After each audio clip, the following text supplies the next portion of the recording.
সুপ্রিয় খামারি ভাইরা, আশা করি আপনারা সবাই ভালো আছেন, সুস্থ আছেন। এই মুহূর্তে যারা আমার ভিডিওটি দেখছেন, দেশে কিংবা দেশের বাইরে, যে যেখান থেকে দেখছেন, তাদেরকে সবাইকে জানাই আমার আন্তরিক শুভেচ্ছা ও অভিনন্দন। তো বন্ধুরা, আজ আমি আপনাদের জন্য যে ভিডিওটি নিয়ে আসছি, ভিডিওটি খুবই গুরুত্বপূর্ণ।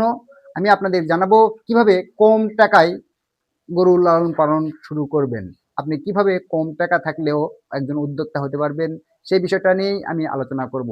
তো অবশ্যই ভিডিওর শেষ পর্যন্ত থাকবেন, স্কিপ করে যাবেন না। তো বন্ধুরা, আপনারা যদি আমার ভিডিওতে নতুন দর্শক হয়ে থাকেন, অবশ্যই আমার চ্যানেলটি সাবস্ক্রাইব করে দিবেন। আশা করি আমার চ্যানেলটি সাবস্ক্রাইব করলে এবং আমার ভিডিও দেখলে উপকৃত হবেন। বন্ধুরা, আমি যে বিষয়টা নিয়ে আপনাদের সঙ্গে কথা বলার জন্য আসছি, সেটা হচ্ছে কম টাকা, বা আপনার কাছে খুব কম টাকা আছে, একবারে সীমিত টাকা পুঁজি আছে, তারপরও একজন উদ্যোক্তা হতে পারবেন কিভাবে, কিভাবে কম টাকায় একটি গরুর লালন পালন শুরু করবেন এবং সফল একজন উদ্যোক্তা হিসেবে পরিচিতি লাভ করবেন, সেটাই আজকের ভিডিওর বিষয়বস্তু। তো আপনার যদি একবারে সীমিত টাকা থেকে থাকে পুঁজি, তো আমি বলবো আপনি দেশি গরু দিয়ে শুরু করবেন কম টাকা থাকলে।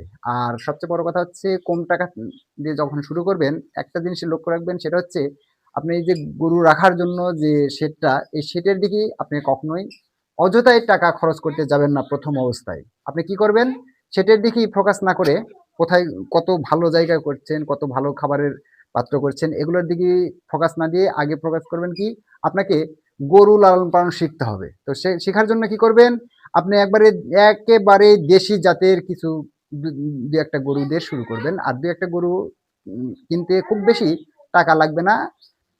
এরকম যদি ছোট দেশি জাতের গরু লালন পালন করতে যান, তাহলে আপনার এক একটা গরু 50 থেকে 60 হাজার টাকার মধ্যে কিনলেই অনেক অনেক ভালো মানের দেশি গরু পাবেন, এবং সেখান থেকে আমি মনে করি ভালো একটা প্রফিটও পাবেন। তো দেশি গরু যখন লালন পালন করবেন, আপনার আরেকটা জিনিস, সেটা হচ্ছে আপনি অবশ্যই হাটে বাজারে যাবেন, এবং হাটে বাজারে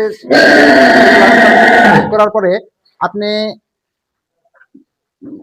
মাঠে ঘাটে যে যাবেন, যাওয়ার পরে সেখান থেকে কাঁচা ঘাস বা লতা পাতা এসে জড়ায় নিয়ে এসে মুখের আগে দিলেই কি হবে, আপনার খড়ের খরচ কম, দানাদার খরচ কম, বিভিন্ন খরচ কম হবে, এবং অল্প পুঁজিতে আপনি হবেন লাভবান।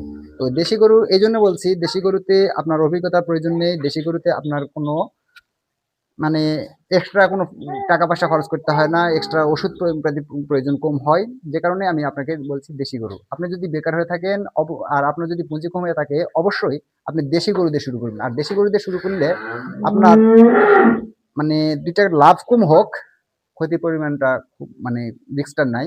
কারণ দেশি গরু আমাদের বাংলাদেশের যে প্রেক্ষাপট, বাংলাদেশের যে আবহাওয়া, এই আবহাওয়াতে দেশি গরু লালন পালন করতে খুব একটা বেশি রিস্কের কোনো ইয়ে নেই, অসুখ বিসুখটা খুবই কম হয়। যে কারণে আপনার যদি পুঁজি কম হয়, তাহলে আপনি কি করবেন, এই দেশি গরু নিয়ে আসলে তারপরে তাকে বাসস্থান হিসেবে খুব বেশি কিছু দরকার নেই। একবারে 4টা বেড়ার হাবিজাবি করে একটু থাকার মতন একটা ব্যবস্থা করে দিলেন। আর একটু পানির পাত্র বলতে, আপনি যে ড্রাম পাওয়া যায়, প্লাস্টিকের যে ড্রামগুলো, তেলের ড্রাম, এই একটা ড্রাম কাটলে 2-3টা গরু খাওয়ানোর জন্য যথেষ্ট। এই ধরনের যদি ড্রাম দেন, দীর্ঘদিন চলে, এটা খুব ভালো নষ্ট হয় না। তো অল্প টাকায় আপনি গরুর খাবার পাত্র, অল্প টাকায় আপনার থাকার জন্য বাসস্থান, এবং অল্প টাকায় দেশি জাতের গরু, এইভাবে যদি আপনি শুরু করেন, তাহলে কি হবে, আপনি অল্প টাকায় একজন উদ্যোক্তা হওয়ার জন্য যথেষ্ট। তো এইভাবে যদি আপনি গরু লালন পালন করেন, আশা করি আপনার এক সময় আপনি যদি ধৈর্য ধরে